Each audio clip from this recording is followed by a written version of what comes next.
Number 5 on this list is La Madre Monte. According to myths and legends of Colombia, La Madre Monte is a legend in which a woman who wears moss, leaves, and a green hat that conceals her face. She lives in the dense jungle and supposedly bathes in rivers, causing flooding and heavy storms. Madre Monte haunts those who steals other people's land and casts plagues on cattle owners who ignore boundaries and take advantage of others. She also dislikes unfaithful spouses, vagabonds, and general mischief makers and punishes them by placing insurmountable obstacles in their path when they walk through the jungle. They eventually fall asleep with exhaustion and do not wake for hours. I think what's especially dangerous about this demon is her ability to control the weather the way that she does. It's said that even if you happen to be walking throughout the jungle or forested areas and you happen to get close to where she lives, then she'll use her powers to change the weather and make it extremely dangerous for you. This has caused some people to die before and wrecked even people's homes. For the most part, she'll target people who have wronged somebody else before, and even though this isn't right, it at least means that you can protect yourself by not wronging somebody else. However, to just be walking and accidentally run into her home and then get swept up in a horrible lightning storm definitely isn't cool. Be very careful of this demon witch in the woods if you happen to be around the area. Number 4 on this list is El Chupacabra. One of the most famous urban legends in the area, El Chupacabra is probably one that you've heard of before. Now, this demonic creature is most commonly associated with Puerto Rico. It has, as time gone on, been spotted more and more frequently in parts of South America though, like Chile. Wikipedia says, the Chupacabra or Chupacabras, literally goatsucker from Spanish, chupa to suck and cabras goats, is a legendary creature in the folklore of parts of the Americas, with its first purported sightings reported in Puerto Rico in 1995. The name comes from the animal's reported vampirism. The Chupacabra is said to attack and drink the blood of livestock, including goats. Physical descriptions of the creature vary, with some describing it as more dog-like, while others describe it as a reptilian and alien-like thing. Some report it as being a heavy creature the size of a small bear with a row of spines reaching from the neck to the base of the tail. Now, after some extensive research on this creature, I couldn't actually find any reported attacks on humans. So it seems that this bloodthirsty villain is truly only interested in animals. That being said, there were some instances where people had seen this creature, tried to stop it, and it looked as if it was preparing to attack them. Like most vicious animals, it's probably most interested in its food, but it's gonna defend itself to the last ounce of its energy if it has to. Therefore, El Chupacabra is truly only super dangerous to farmers of livestock. If you happen to be a farmer of said livestock, then having some sort of mechanism to keep out this vampiric demon lizard is of critical importance, or else it will completely decimate your animals. It's definitely better that you invest in some serious fencing, because trying to stop it by yourself, it could prove very dangerous. Number 3 on this list is the Encantados. The Encantados are a group of multiple demon creatures that reside underwater. They are extremely dangerous and have reportedly been responsible for several human disappearances. The thing about Encantados is that they're very curious about humans, and you may have no idea that you're dealing with one for a long time. Mental Floss says the Encantado is a dolphin, but one with evil powers.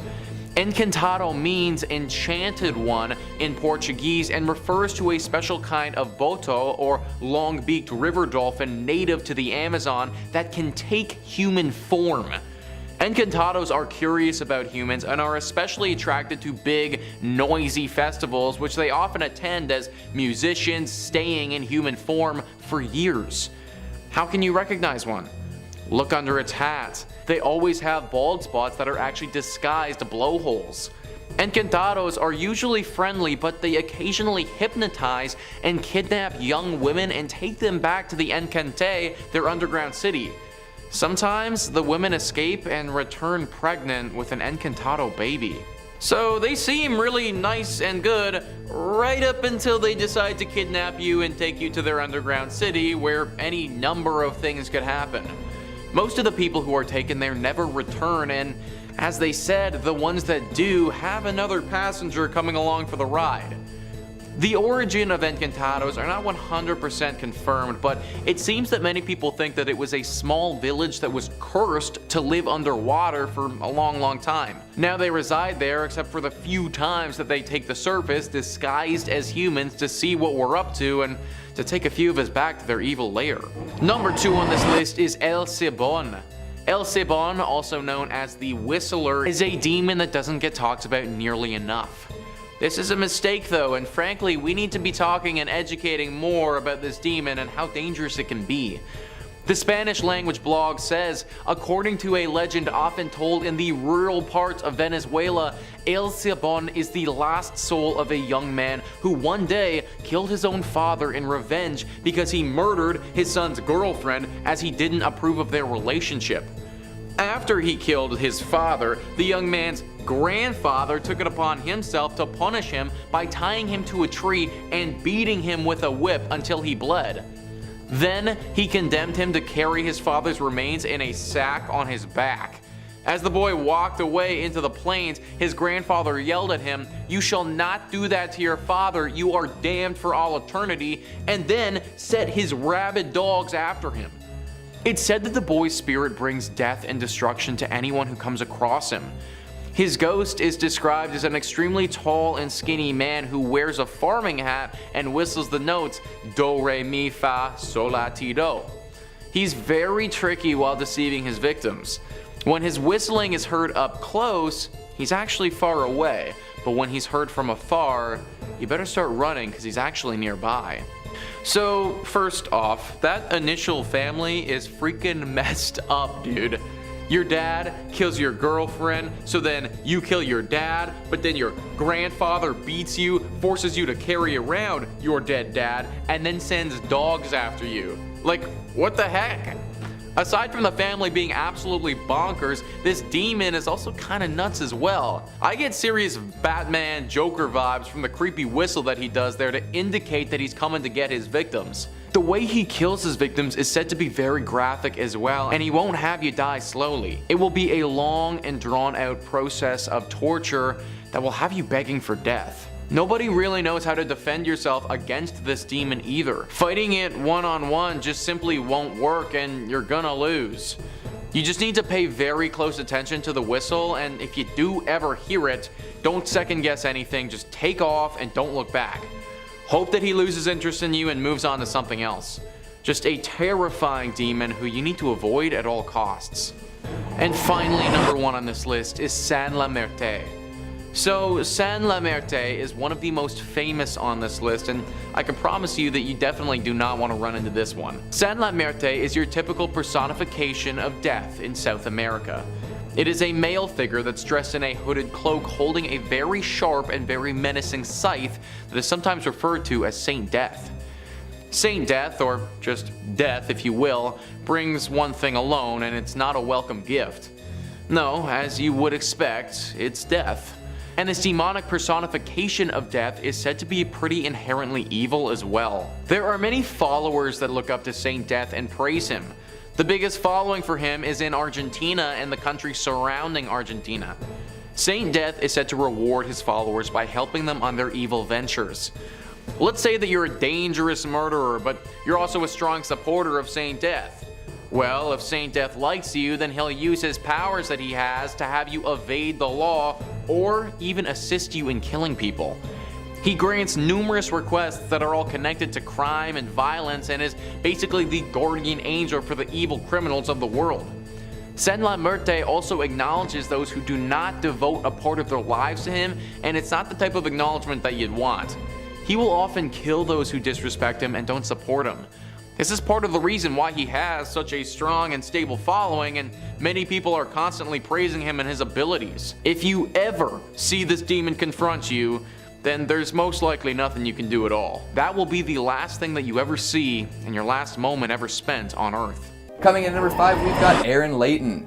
Authors tend to be a reclusive sort. So many tales exist detailing a storyteller's retreat to the wilderness to find peace so that they can pen their next great work. Someday, that'll be me, and you'll never hear from me again. But until then, I'll just look at others and their foolhardy demon dealings. See, being alone in the woods tends to also inspire people to look deep within and find out what they truly desire. Without the distractions of modern life, other people, and a strong Wi-Fi connection, folks have to face down plenty of hard truths. If these truths are difficult enough, or if their dreams are big enough, they might be tempted to strike up a deal with the demon. I'm not sure if Aaron Layton had actually done this or not, but his children's book seems to imply that he's an expert in this field. He wrote a book called A Children's Book of Demons, and inside are a bunch of fun and funky illustrations detailing demons the world over. Accompanying these illustrations is plenty of prose, encouraging children to be creative while dealing with their problems. It's kind of an edgy concept for a kid's book, but nothing too insane. However, it got lots of attention upon being published, drawing the ire of exorcists, religious leaders, and uptight parents everywhere. The book encourages readers to imagine demons, draw sigils, and attempt to use these strategies to assist them in their daily life, like a kid's Bible storybook, but more in line with Satanism. Most would look on and get a good chuckle out of this, but the previously mentioned folks condemned the tome, claiming that it would imbue the children with evil energies and ruin their lives. This leads me to assume two things. One, Aaron Layton knows enough about demons and Satanism to write a book that will offend people, and in his studies might have summoned one or two. Maybe they helped him write it. And two, some of the parents who ended up buying this book for their kids actually witnessed some demonic activity. Nobody would be getting so up in arms about something totally harmless, so there must be at least a little bit of power here. I wonder what the kids use their demons for. Maybe acing a spelling bee or getting extra helpings for dessert. Number 4, Charlie. Staying on the topic of children summoning demons for a moment, let's discuss this viral smash hit of a demon summoning trend. Remember when this was all anyone was talking about? Oh boy. Part Bloody Mary, part Ouija, and part internet challenge, Charlie took the Western world by storm. It kind of inspired its own miniature satanic panic as concerned parents and news organizations rushed to understand the appeal of the game. In fact, I bet it would have all blown over much more quickly if folks just calmed down a little. But kids and teens across the nation were playing this game and supposedly successfully summoning a demon. Charlie, if you couldn't tell. The game works like this. Set up a little 2x2 grid and a piece of paper, writing yes and no in each of the squares. Once this is ready, balance 2 pencils perpendicularly atop each other so that one can sort of spin freely. Now you're ready to play. Chant Charlie and ask some questions. Apparently if the top pencil moves, that means Charlie is present. Is he good? Is he bad? Who knows? But a lot of folks took advantage of this interesting stationary-based phenomenon and claimed that they had managed to summon real demons. After asking some particularly salacious questions, they got answers they didn't like and began freaking out. Did this really hurt anyone? It's questionable, but like I said before, it inspired a whole lot of new coverage and panic amongst the morally upright who believed that the kid would encourage their kids to take their paranormal investigations a step further. It's been a while since someone went viral for playing Charlie, and I can't say that I've seen any major new updates concerning folks who supposedly summon demons. So maybe it was a temporary visit, one without lasting effects, but who knows? Somebody test it out for me, alright? Let me know if Charlie's still kicking and what he offers in exchange for a soul. Coming in at number 3, we've got Robert Johnson. A classic tale is that of the Faustian deal. Somebody wants something so bad that they're willing to give up their soul for it. Success in life, and then an eternity of servitude to a dark force in the afterlife. Worth it. Robert Johnson decided he wanted to be the ultimate blues guitarist and would give anything to make that happen. Some say that he sold his soul to the devil for the skills required. When he played, his talent was so impressive that much of his audience had no choice but to believe it was acquired through paranormal means. I'm sure that did a lot for his ego. Looking into this story, it's said that he met a devil at a crossroads and Satan tuned his guitar for him. Tenacious D who. The devil went on to teach Johnson how to master the blues, which was the prevalent guitar genre at the time, and from then on he was a genius on the fretboard. No one could keep up with him, and he impressed countless listeners.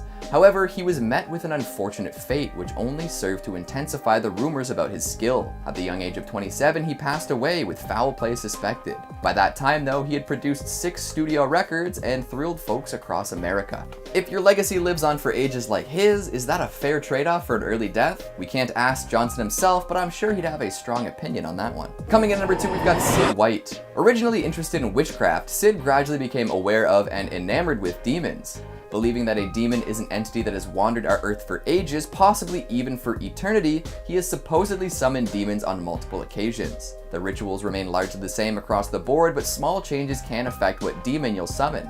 Write this down. You'll need a dark room, candles, herbs, a Ouija board, and blood. All pretty easily attainable, don't you think? Especially that blood bit. You're full of it. From there, you need to know a specific spell or chant, especially if you're looking for a specific demon. Knowing what you're getting into is pretty important too, because if you're summoning demons willy-nilly, you're gonna have a bad time. A lot of people choose to summon demons to strengthen their connection with another world. This allows those who do so to draw increased strength and insight and hopefully improve their life some. However, Sid refuses to talk about what happens once he summons a demon. That's his private time, apparently. I mean, there are a lot of things people do behind closed doors that they probably don't want to discuss with the world at large. I pulled a lot of this info from an interesting article on Vice, and I'm sure Sid didn't want all the Vice readers to know his secrets. Check out the article if you want some more insight though.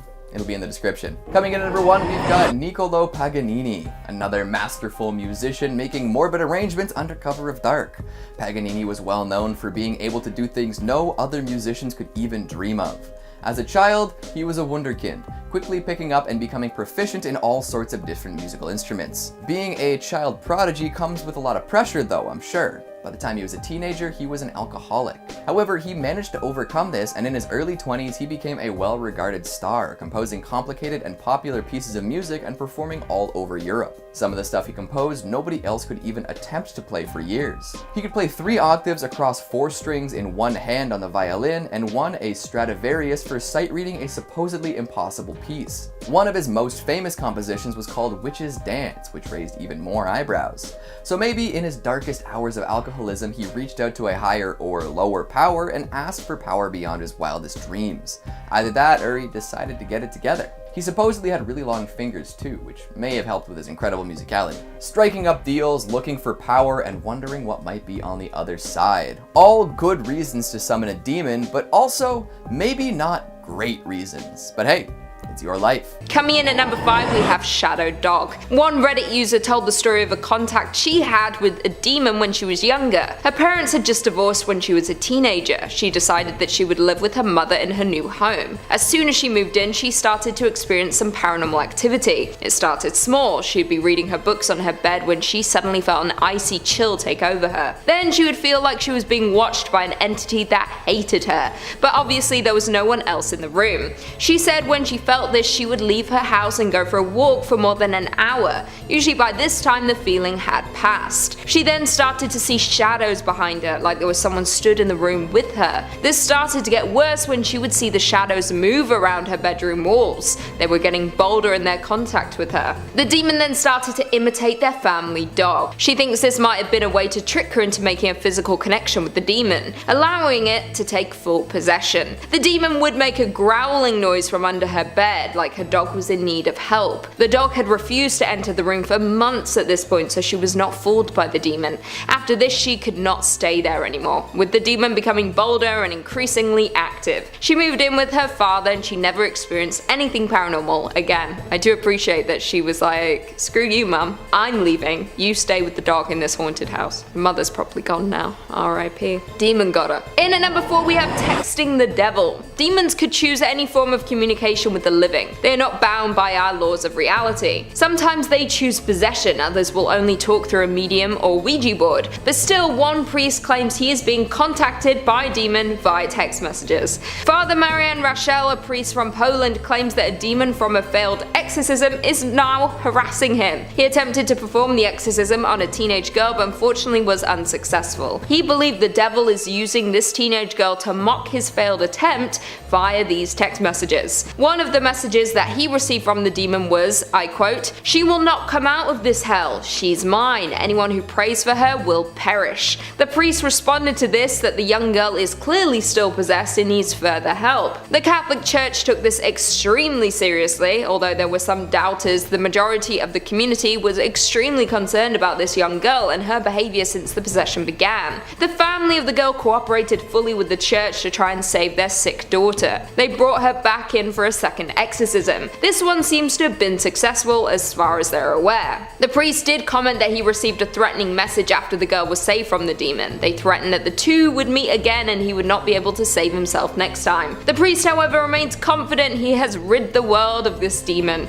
He was calm and confident about the whole thing. I don't think I would enjoy texting with the devil. To be honest, I think it's probably the girl playing a little Halloween trick. Coming in at number 3, we have Dark Letter. Back when letter writing was still a thing that was common commonly done, it was used by demons to leave messages with the living. Over 300 years ago in Sicily at the convent at Parma di Montechiero, a nun named Sister Maria Crocifissa claimed that she had been possessed by the devil. The story of what happened to her has finally been told, and her letter has finally been translated. The story is told that one morning in 1676, Sister Maria woke up and found herself covered in ink. She had no memory of it, but had spent the night writing letters. Others in the convent had heard disturbances from her room during the night. Some had heard screaming. One said they heard a thud as if she was fainting and hit the floor. Maria had lived at the convent since she was 15 years old. She was devoted to them and had never showed signs of possession or doubt before this incident. The letters explained that Maria was writing on behalf of the devil. He was dictating the words she wrote. The letter said it was Lucifer's plan to possess Maria and turn her against God so she could serve evil. A lot of the letters were coded in hidden messages of symbols and shapes, and they had no way to translate it at the time. Today, some of the letters are still intact, and the Ludum Science Center in Italy attempted to finally decode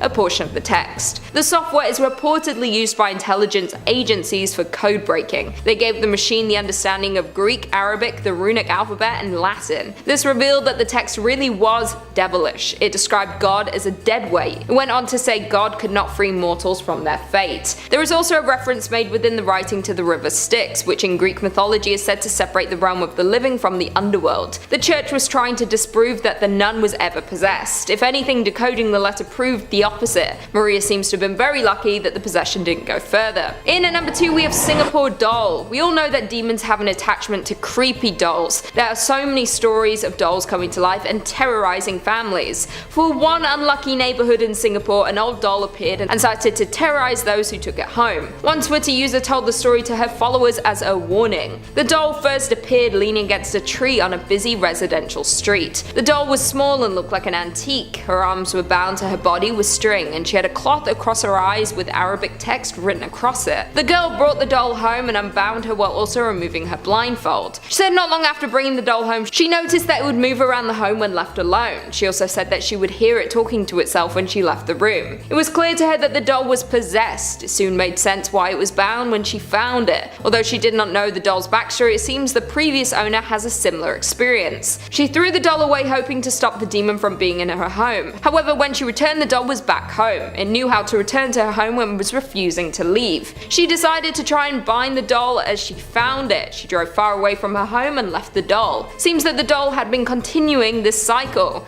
When you find and untie the doll, the demon and curse transfers to you. The owner saw someone post about finding the doll after she had left it. She saw that it had been untied and posted, "We bind it for a reason, stupid people, unbind it. It looks unhappy. Good luck to whoever did it." Her account has since been deleted, so she couldn't be tracked down for questions or for them to attempt to return the doll. The doll's current location is unknown, but its existence is now well known in the area. There have been discussions and crimes happening in the locations where the doll has been seen. Crimes that have never happened in these areas. The doll seems to communicate with other demons while alone and then whispers to its new owner when given the chance. Some suggested the doll be burned or crushed, but it is unclear if this would work. Surely someone has already tried this at some point. And finally, in at number 1 we have imaginary friend. Sometimes children have imaginary friends and we don't think anything of it, but what if their friend isn't so imaginary? One little girl from Texas named Madison had many imaginary friends when she was younger. All of her imaginary friends came as a pair. When she was 3 years old, she started to talk about a new friend. Her mother, Kelly, found this strange, as this friend came around by themselves. Her new friend was called Kellum. She described him as a man around the age of 40.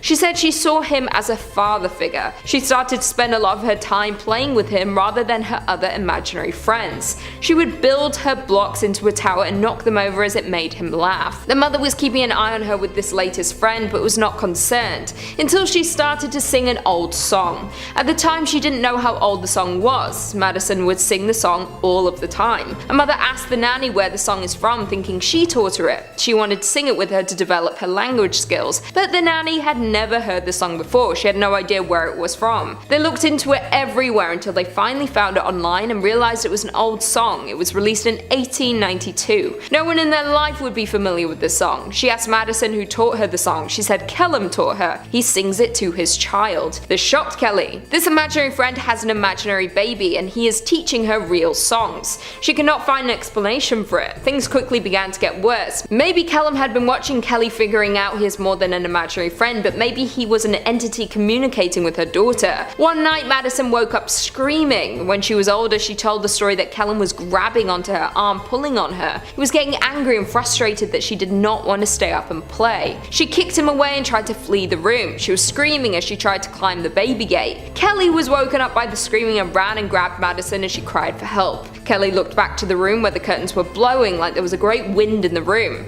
but the windows were all closed. They fled their home. Safely relocated at their friend's home, Kelly called her stepfather, who was a pastor. He did not believe in demons, and if she had come to him sooner, the community might have labeled her a sinner for inviting this entity into her home, but she was desperate. Her stepfather told her to stay away from the home till he was done. He called her the next morning saying it was safe to return. When she got home, holy oil had been used all over the house to protect them. They both said it felt peaceful when they re-entered their home. Madison never saw any of her imaginary friends again. Now she is older and able to reflect on it. She feels the demon was talking to her, telling her stories and attempting to get her to behave badly. Coming in at number 5, we have Azazel from Fallen. Azazel is a fallen angel whose evil influence led to the total corruption of humanity. Isn't that fun?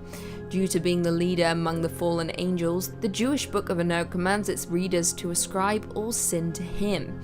His description has varied throughout history, with him originally being one of heaven's angels, a gloriously beautiful man with wings on his back. However, when he was cast down to earth and became fallen, his beauty became corrupted, in turn taking on a demonic appearance.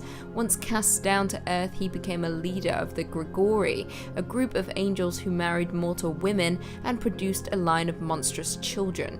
He then began teaching evil to humans, teaching mankind of warfare and the art of deception, before finally teaching us about witchcraft. Now, Azazel has had a big screen appearance in the 1998 crime drama Fallen, which follows homicide detective John Hobbs, who witnesses the execution of serial killer Edgar Reese. However, soon after the execution, the killings begin happening again. In the movie, Azazel evilly outwits Denzel Washington's character, with it being revealed that Azazel's true power is being able to jump from house to house with a passing touch. Coming in at number 4, we have Beelzebub. Beelzebub is a Semitic deity that was worshipped in the Philistine city of Ekron. He is often linked with Satan by Christians. In demonology, he is one of the 7 princes of the underworld. In Christian writings, the name Beelzebub appears as an alternate name to Satan, and like I said, is commonly described as a placed higher in the underworld's hierarchy. According to occultist Johannes Wierus, Beelzebub is the chief lieutenant of Lucifer, the emperor of the underworld, and presides over the Order of the Fly. Now, throughout history, there have been confirmed reports of Beelzebub here on Earth, with one of the last hailing from France. It began in the early 1600s when a young nun called Madeleine began having fits, shouting obscenities and making claims she had engaged in lewd sexual acts with demons and witches. It was ultimately decided that she was possessed by none other than Satan himself, aka Beelzebub. The possession only worsened from there, with them being forced to bring in Sebastian Michele, the local Grand Inquisitor, to aid in an exorcism. Coming in at number 3, we have Payment from Hereditary. Payment is a spirit named in the Lesser Key of Solomon and is one of the kings of Kinistan, more obedient to Lucifer than most others, and has 200 legions of demons under his rule. He is said to have a great voice and roars as soon as he comes, speaking in this manner for a while, until the conjurer compels him, and then he answers the questions he has been asked. Payment teaches all arts, philosophy and sciences, and secret things. He can reveal all mysteries of the earth, wind and water, what the mind is, and everything in between. However, although what he may offer is knowledge, this does not make him good. His depiction in the Ari Aster movie Hereditary should have taught us this. He is a duplicitous demon and perhaps one of the most devastating entities found in modern horror. In Hereditary, Payment is summoned as a cult ritual by the deceased mother of Annie, played by Toni Collette, who is then forced to protect her family from Payment's persuasions.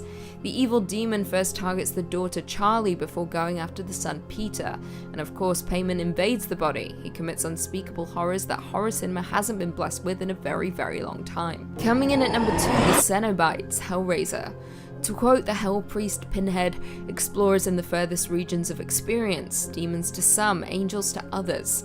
and that is the perfect way to describe the Cenobites from the works of Clive Barker. The Cenobites are extra-dimensional beings who appear in Barker's works such as The Hellbound Heart, The Scarlet Gospels, and the 9 Hellraiser movies. It is said that they can only reach Earth's reality through a schism in time and space, which is opened and closed using certain unearthly artifacts, one of course being the puzzle box called the Lament Configuration. To quote Clive Barker in The Hellbound Heart, why then was he so distressed to set eyes upon them? Was it the scars that covered every inch of their bodies, the flesh cosmetically punctured and sliced and infibulated, then dusted down with ash? Was it the smell of vanilla they brought with them, the sweetness of which did little to disguise the stench beneath? Or was it as the light grew and he scanned them more closely, he saw nothing of joy or even humanity in their maimed faces, only desperation and an appetite that made his bowels ache to be voided?